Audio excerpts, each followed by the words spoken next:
Hello, and welcome to the Nintendo Power Retrospectives. I'm Count Zero. Forgive me for the background noise. We are having a rainstorm, and also people watching TV in the other room, and not much I can do about that. We are continuing with our coverage of Nintendo Power's fourth year with issue number 33 for January of 1992. Last issue had a big shake-up of the format with some changes for the better. Let's take a look at how that changes up this issue of the magazine.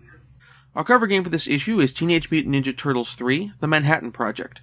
This is a title that generally slips through the cracks in coverage of the series, so I'm interested in discussing it this issue. The art itself is really good, looking almost like a recreation of the suit designs from the live-action films. Now, it's got a few issues, though. Raph's left arm appears not to have an elbow, and his left leg appears to be twisted in the sense that it looks like Raph injured his leg and is dragging it behind him as he makes his way back to the sewer in safety. The letters column this issue has a selection of photographs of people taking Nintendo Power on vacation. However, of greater interest is more envelope art submissions. We have several envelopes with art from Battletoads and one with art from Final Fantasy I. Next, we have our cover game, Teenage Mutant Ninja Turtles 3. And it's coming out early since it's an NES game. In this title, Shredder has stolen New York City, and it's up to the Turtles to free it. We have maps of the first 6 levels. The incidental art here is alright, and the maps are fairly comprehensive. There's a weird bit where the article describes Shredder as Bogard. I'm not sure what they're trying to refer to here. There's Bogart, which is generally stoner slang for someone who hogs a joint, but I'm pretty sure Shredder's not the kind of guy to toke up. Now the game is, frankly, not as good a brawler as TMNT II was. Not that it's not an entertaining game, it's just it's not quite as good. The sprites are smaller, and I encountered some significant slowdown with some of the auto-scroller levels. I realize I am running this on an emulator for purposes of gameplay capture, but I have a pretty good rig, and I'm using an emulator that's tuned for accurately replicating how a game would perform on the NES. So if this game is hitting slowdown on my computer, it would hit similar slowdown on the NES, which I consider a significant minus.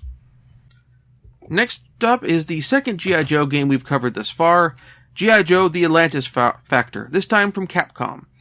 The game has borrowed the overworld structure from Bionic Commando, allowing you to select your own path through the game. We have maps and notes on the first 4 routes and the first 3 Cobra bases. Here's the thing from Bionic Commando and what Capcom failed to learn from that game. Bionic Commando is a game which rewarded player exploration. Player had multiple lives giving them multiple shots at boss fights, and the game's bosses had well-designed patterns to them, making it fun to figure out the patterns and find various power-ups on the game's levels. In this game, you have basically 1 life, and the bosses don't have any real pattern to them. They just kind of run up and attack you, making them battles of attrition rather than battles of skill. I'm rather disappointed with this game, and I was hoping for a game structurally inspired by the Bionic Commando series, considering that the overworld map was designed that way. No such luck. Next is Rampart. We haven't had a major arcade port in a while, and this is a port of the arcade tower defense game from Atari. The article has some general gameplay notes. Rampart is a very old-school, quarter-muncher-inspired arcade game with a little bit of Tetris-inspired puzzle elements. You have a fortress wall around your castles. You pick 1, and then you have 5 more you can expand your walls around, and you build cannons within those walls. After that, enemy ships will attack, and you fire cannon shells at them. In between rounds of combat, you can patch up the walls with pieces with various shapes, and you can even expand those walls. However, you can't select your pieces, and you can only work with the pieces you're presented with. If you don't have an enclosed fortress when time's up in between rounds, it's game over. Further, as the game processes, enemy ships will land infantry. If infantry is standing in a square, you can't build any castle walls in that square, and your shells from the cannon don't do splash damage, so they aren't effective at defeating infantry, just defeating enemy ships. So consequently, in single player, you have a very clear you will lose situation as soon as infantry starts showing up. This is basically a game designed to create unwinnable situations. This works in the arcade, where eventually you want to stop playing and eat your pizza, or go play a different game, and the person running the arcade wants you to feed in more quarters. And further, there is the whole matter of the high score table on the arcade machine, giving you incentive to keep playing, or keep feeding quarters in because you want to beat that high score. For a home video game with no online leaderboards or anything like that, all those incentives are pretty much gone, which really hurts this game and makes it not something I recommend. Well, we've got us another The Simpsons game with The Simpsons, Bart vs. the World. I hope this one doesn't suck. We got notes on some of the levels and mini-games for those levels, specifically China, the North Pole, and Egypt, along with information on those levels' bosses. This game does suck. It is utterly dire. The minigames are terrible and the controls are crappy. The only bit that might be appealing is the trivia questions, but to be honest, I never really watched The Simpsons during this era, so I can't really judge the trivia portion of this game. Just give this game a miss.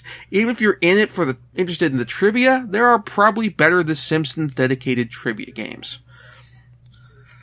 The Link to the Past comic continues with Link on the run and in search of the Master Sword.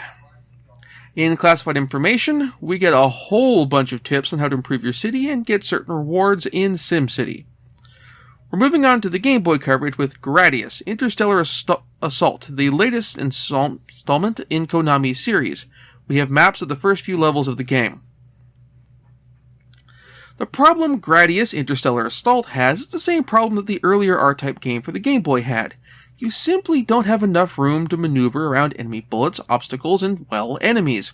The developers at Konami at least had the good sense to recognize that you needed to shrink the size of the Vic Viper sprite to give it room to maneuver on screen. They just didn't do that with the sprites of enemies and their bullets. The majority of bullet sprites in this game are about the same size as your ship, compared to the home console and arcade versions of the series where their bullets were the same size as your bullets. This is doubly odd, as your bullets appear to have shrunk some as well, to reflect the size of your ship. I honestly recommend sticking with the mainline Gradius series of games.